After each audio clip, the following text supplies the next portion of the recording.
মাননীয় প্রধানমন্ত্রী তারেক রহমানের সঙ্গে সেনা, নৌ ও বিমান বাহিনী প্রধানগণ সৌজন্যে সাক্ষাৎ করেছেন।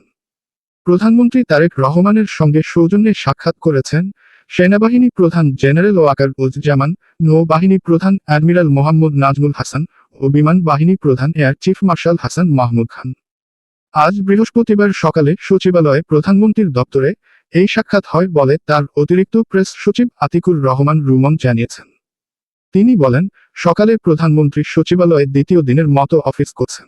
দিনের কর্মসূচি অনুযায়ী আজ 3 বাহিনী প্রধানমন্ত্রীর সঙ্গে সাক্ষাৎ করেছেন।